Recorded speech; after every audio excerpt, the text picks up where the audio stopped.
आज का पाठ क्या है? त्रिभुज। त्रिभुज किसे कहते हैं? एक कोई बताएगा? तीन भुजाओं से बनी आकृति, है ना? यानी त्रिभुज बनाने के लिए भुजाएं कितनी होनी चाहिए? तीन। ये तीन भुजाएं हमने ले ली, ले ली ना? तो अब तीन भुजाओं से ये आकृति हमने बना दी। अभी ये त्रिभुज है? नहीं। कब होगा? जब इसको हम बंद कर देंगे। अब ये त्रिभुज बन गया। जब तक ये खुला है, कोई भी किनारा खुला है, तब तक ये त्रिभुज नहीं है। त्रिभुज एक कब होगा? जब बंद हो जाएगा ये। तो इस तरह से अगर तीन भुजाओं से कोई बनी हुई आकृति है और बंद है, तो हम उसको नाम देंगे त्रिभुज। इस तरह से हम कह सकते हैं तीन भुजाओं से बनी हुई बंद आकृति को त्रिभुज कहते हैं। अब इस त्रिभुज में होता क्या क्या है? भुजा होती है, कोण होता है, शीर्ष होता है ना? तो भुजा क्या हो गई इसमें? एक ये भुजा हो गई, एक ये हो गई, एक ये, तीन भुजा हो गई। कोण कितने हो गए? तीन हो गए। एक कोण इधर, इसके और इसके बीच में, एक कोण यहाँ और एक कोण यहाँ। तो तीन भुजा हो गई, तीन कोण हो गए। ये अंदर बनते हैं, इसलिए इसको अंतःकोण कहते हैं, है ना? त्रिभुज में बाहर की तरफ भी कोण बन सकते हैं। इधर की तरफ कोई भुजा ऐसे सामने बढ़ा दो, है ना? तो एक कोण यहाँ भी बन रहा है बाहर की तरफ, इसको बाह्य कोण कहते हैं। ऐसे ये वाली भुजा आगे बढ़ा दो तो यहाँ कोण बन गया, इसको भी बाह्य कोण कहते हैं। ये वाली बढ़ा दो तो यहाँ भी बाह्य कोण बन गया। तो अंतःकोण की बात हम कर रहे थे। अंतःकोण तीन होंगे। शीर्ष, ये जहाँ पे भुजाएं मिलती हैं, कितने जगह पे मिलती हैं? तीन जगह पे। तो शीर्ष कितने हो गए? तीन शीर्ष हो गए। तो इस तरह से ये त्रिभुज और उसके अंगों के बारे में जानकारी होगी। अब हम देखेंगे कि त्रिभुज कितने तरह के होते हैं। त्रिभुज के जब प्रकारों की बात करेंगे तो अलग अलग वैरायटी के त्रिभुज कैसे बनेंगे? इन्हीं के भुजाओं को छोटा बड़ा कर सकते हैं। जो भुजाएं हैं उनको छोटा बड़ा करके हम अलग अलग एक त्रिभुज बना सकते हैं। अब भुजाएं छोटी बड़ी कब होंगी? या तो सब बराबर हो सकती हैं। तीन भुजाएं हैं, तीनों बराबर ले लो। और क्या हो सकता है? दो बराबर, या तो दो बराबर ले लो, है ना?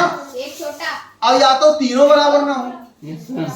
तीन स्थिति बनी, या तो तीनों बराबर हो, या तो दुई बराबर हो, और या तो एक को बराबर, है ना? भुजाओं के आधार पर जब त्रिभुज की बात करेंगे तो कुल तीन तरह के त्रिभुज बनेंगे। पहला, तीनों बराबर, जैसे ये हमने बना दिया, ये तीनों बराबर है ना? ये देखो तीनों बराबर है। अब तीनों बराबर है, इससे हमने त्रिभुज बना दिया। ये तो एक त्रिभुज बन गया, बंद आकृति बन गई ना? तो इस तरह के त्रिभुज को कहेंगे समबाहु।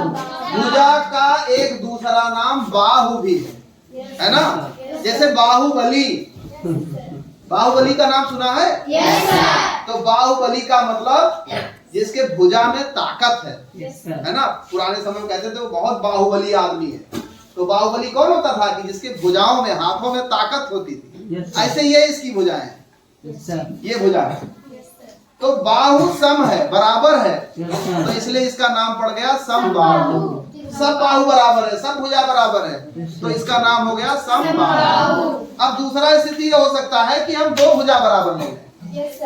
ये दो बराबर ले लिया और एक इससे छोटा है, बड़ा भी हो सकता था, इससे हम त्रिभुज बना दें।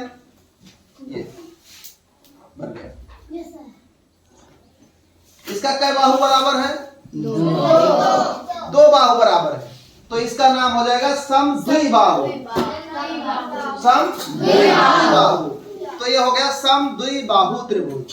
ये हो गया समबाहु त्रिभुज और ये हो गया समद्विबाहु त्रिभुज। और एक त्रिभुज ये बना सकते हैं कि जिसका एको बाहु आपस में बराबर नहीं। ये तो इसका क्या नाम रखा जाए? विषम बाहु। रखा गया था।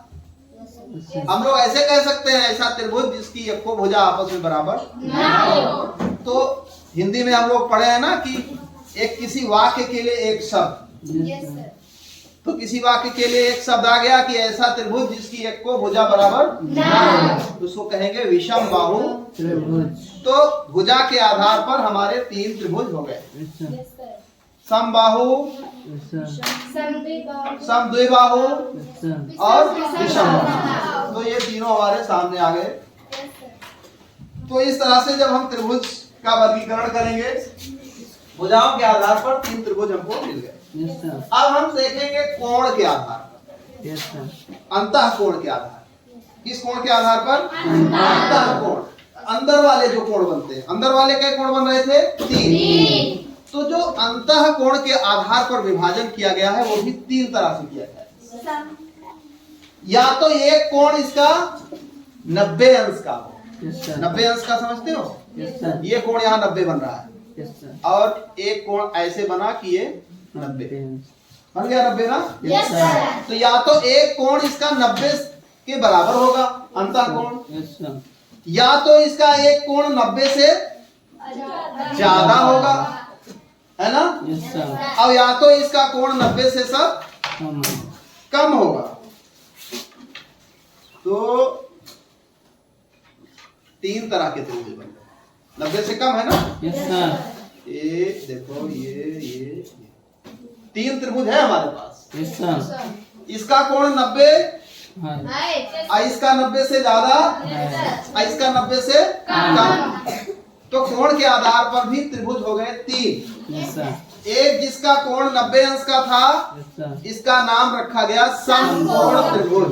क्या रखा गया? समकोण त्रिभुज। जिसका 90 से ज्यादा था, इसका नाम रखा गया अधिक कोण त्रिभुज।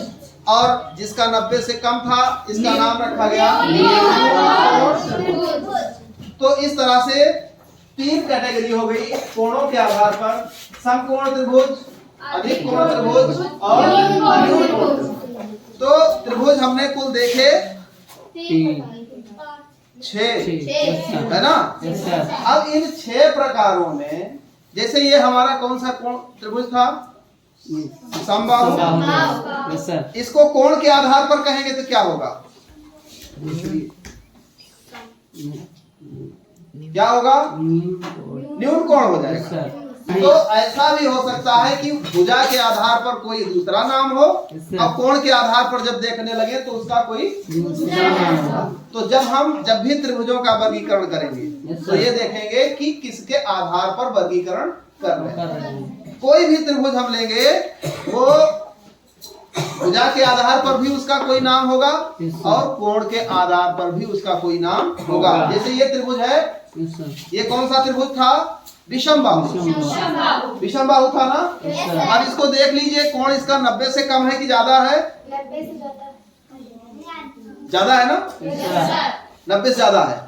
तो कोण के आधार पर यही क्या हो जाएगा? ये अधिक कोण हो जाएगा। यही त्रिभुज हमारा था विषम बाहु, और जब कोण के आधार पर इसको टेस्ट किया 90 से ज्यादा मिला, तो ये क्या हो गया? अधिक कोण। तो इस तरह से हमें कोणों के प्रकार के बारे में समझना। अब अगर हम किसी से कहें ये हमारे पास चलो इतने त्रिभुज बने रखे हैं, और हम किसी को कहें बुलाएं कि चलो इसमें से एक त्रिभुज उठाओ, इसमें से अधिक कोण त्रिभुज निकालो, आ जाओ सामने, अधिक कोण त्रिभुज एक निकालो। देखो अधिक कोण है, कोण नापो उससे। कहाँ पे नापोगे? इधर कॉर्नर पे नापो ना। ये 90 यहाँ बन रहा है ना, तो यहाँ 90 पे ऐसे रखो। ज्यादा है नहीं है? ज्यादा है। तो ये कौन सा कोण हो गया? अधिक कोण त्रिभुज हो गया। चलो रखो। चलो तुम आओ, समकोण एक इसमें निकालो, समबाहु त्रिभुज। आ जाओ, दौड़ के आओ, देर न लगाओ। समबाहु, समबाहु किसे कहेंगे? इसका निकालो समबाहु। सही है? समबाहु में तीनों भुजाएं बराबर होती है। चलो रखो। तो इसमें से विषम बाहु निकालो, विषम बाहु त्रिभुज उठाओ उठाओ, हाँ दिखाओ सबको ना। विषम बाहु क्यों है ये? इसमें कोई भी भुजाएं आपस में बराबर नहीं, तो ये हो गया विषम बाहु त्रिभुज। वाह चौधरी बहुत बढ़िया। चलो अब हम एक त्रिभुज उठाते हैं और उसको बताना होगा कि वो कौन सा त्रिभुज है। जिससे पूछेंगे वही बताएगा। एक त्रिभुज ये हमने उठाया है ये। अब इसको चलो सृष्टि बताओ, जोर से बोलो। समद्विबाहु क्यों है? दो भुजाएं बराबर है, ठीक है।